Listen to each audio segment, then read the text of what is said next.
Menteri Luar Negeri Republik Indonesia Retno Marsudi terus menggalang dukungan dari negara-negara lain untuk kemerdekaan, pengakuan serta keanggotaan Palestina di Perserikatan Bangsa-Bangsa atau PBB.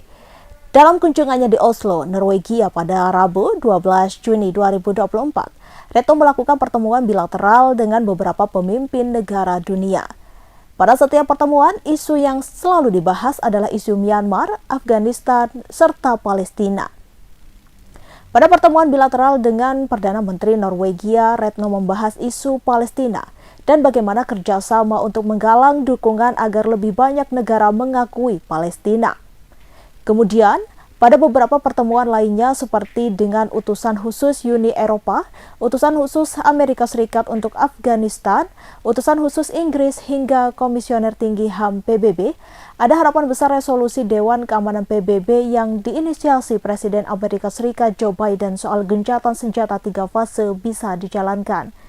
Adapun saat menjadi pembicara dalam Oslo Forum 2024 di Oslo, Norwegia, Retno juga menyampaikan soal isu Palestina. Ia menyinggung pentingnya penghormatan terhadap hukum internasional untuk setiap upaya menyelesaikan suatu konflik. Indonesia memahami bahwa mediasi selalu butuh waktu, tetapi selagi menunggu, dunia internasional bisa membantu upaya memperlancar bantuan kemanusiaan dan menyiapkan Palestina dalam bernegara. Kelompok kriminal bersenjata atau KKB menembak seorang sopir angkot di Kampung Timida, Distrik Paniai Timur, Kabupaten Paniai, Papua Tengah pada Selasa 11 Juni 2024 siang. Selain menembak korban yang bernama Rusli 40 tahun, KKB juga membakar jenazahnya di dalam sebuah mobil.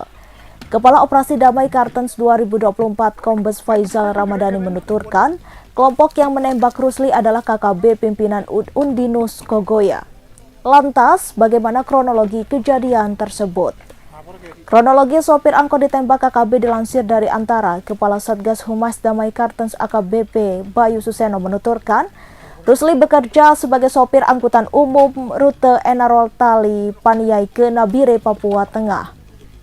Jasad Rusli ditemukan pada pukul 13.30 oleh warga yang datang dari arah Kampung Enarotali, Kabupaten Paniai, Papua Tengah dan ingin pergi menuju Kampung Kopo, Distrik Paniai Timur, Papua Tengah. Saat itu warga melihat ada satu unit mobil berada di pinggir jalan dalam keadaan terbakar. Mereka pun mendapati jenazah Rusli sudah dalam keadaan tersungkur di dalam mobil dan terdengar bunyi suarakan tembakan. Kemudian terlihat sekelompok anggota KKB berjumlah 10 orang keluar dari alang-alang pinggir jalan dan membawa senjata api laras panjang. Kejadian tersebut membuat warga ketakutan dan langsung kembali ke arah kampungnya di Enarotali. Setelah mendapatkan laporan dari masyarakat, anggota Satgas Ops Damai Kartens 2024 dan Brimob Batalion C Polda Papua bergeser ke tempat kejadian perkara atau TKP. Tim gabungan TNI Polri tersebut kemudian mengevakuasi korban menggunakan pesawat Raven PKRVV. Usai berhasil dievakuasi, jenazah Rusli kemudian dibawa oleh tim menuju ke Rumah Sakit Umum Daerah Paniai. Dilansir dari Kompas.com Rabu 12 Juni 2024, jenazah Rusli selanjutnya akan diterbangkan ke kampung halamannya di Bulusi Batang, Kabupaten Jeneponto, Sulawesi Selatan.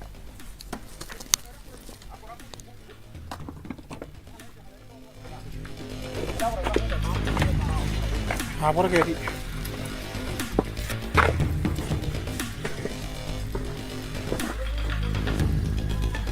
Lapor ke.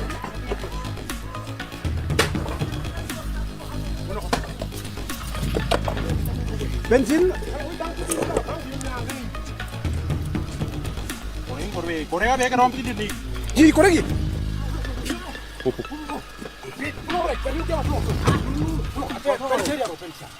Ah, wopo. Lekori. Belle me yini nam de apa. Video kayak kok. Asura video asura. Api rumah kan diulang kerja. Surah abu aji mot pa. Apa sawa? Sudah, boleh manggil.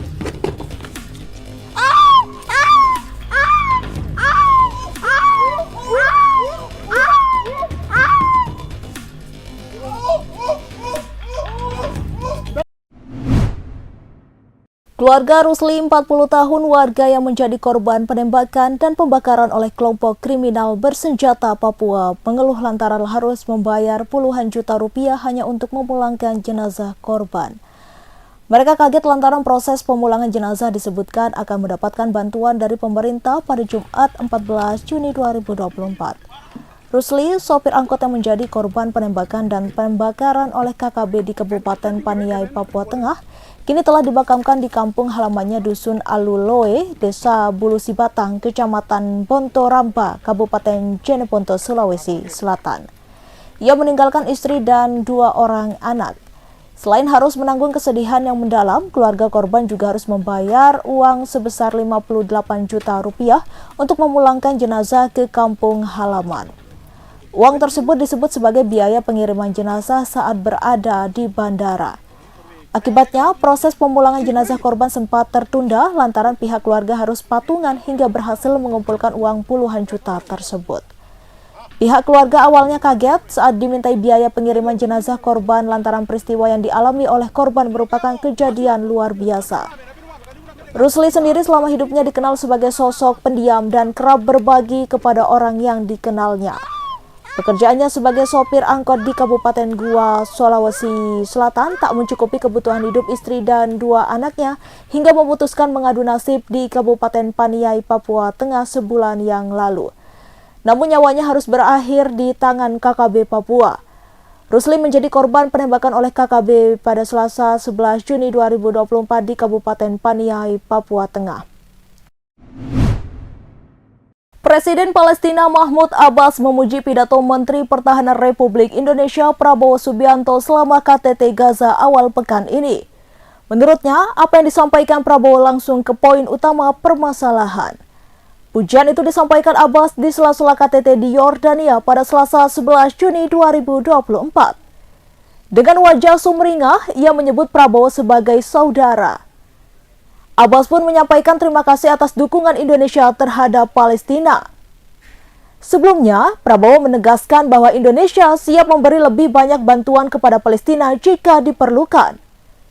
Indonesia juga siap berkontribusi dalam mewujudkan gencatan senjata di Gaza. Kemudian mengirim tenaga medis, mendirikan rumah sakit di lapangan, hingga mengevakuasi 1.000 warga yang terdampak perang. Menurut Prabowo, semua tindakan ini adalah upaya untuk mencapai solusi 2 negara. Presiden Joko Widodo mewanti-wanti potensi 50 juta petani kekurangan air lantaran kondisi iklim Jumat 14 Juni 2024. Sebab, dunia akan menuju pada neraka iklim dengan suhu mencapai rekor tertinggi dalam 5 tahun ke depan. Jika masalah iklim ini dibiarkan, FAO menyebut dunia akan mengalami kelaparan berat pada 2050. Jokowi melanjutkan, hal itu sudah terlihat dalam setahun terakhir. Sejumlah negara mengalami gelombang panas seperti India yang suhunya sempat mencapai 50 derajat Celcius dan Myanmar yang mencapai 45,8 derajat. Suhu panas berpotensi membuat gagal panen karena kekeringan. Oleh karenanya, ia meminta seluruh pihak termasuk kepala daerah jangan main-main dengan masalah kekeringan dan juga gelombang panas. Ketika stok berkurang, harga pangan pun akan naik. Akibatnya, angka inflasi akan merangkak naik dari yang semula 2,84% secara tahunan pada Mei 2024. Di sisi lain, untuk mengantisipasi, pihaknya akan memasang sekitar 20.000 pompa air di wilayah produksi beras. Ia meminta Kementerian Pertanian dan Kementerian Pekerjaan Umum dan Perumahan Rakyat untuk bekerja sama dengan TNI untuk membangun sarana tersebut dalam 3 bulan. Presiden Jokowi menuturkan, pompa-pompa itu akan berfungsi untuk mengaliri air ke persawahan saat ancaman iklim dan suhu panas semakin mendekat.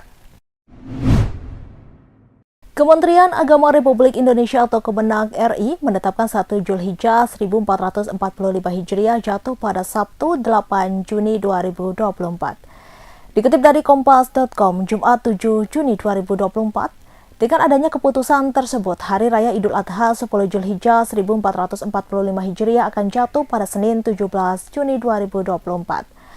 Sebelum Idul Adha, umat Muslim disunahkan untuk mengamalkan puasa Arafah. Lalu, mulai kapan puasa Arafah dilaksanakan oleh umat Islam di seluruh Indonesia? Anggota Badan Hisab Ruqyat Kemenak Republik Indonesia Thomas Jamaluddin mengungkapkan, puasa Arafah 9 Zulhijjah jatuh pada Minggu 16 Juni 2024.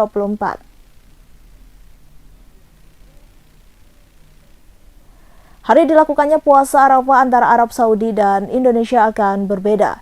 Pemerintah Arab Saudi telah menetapkan 1 Zulhijjah jatuh pada Jumat 7 Juni 2024.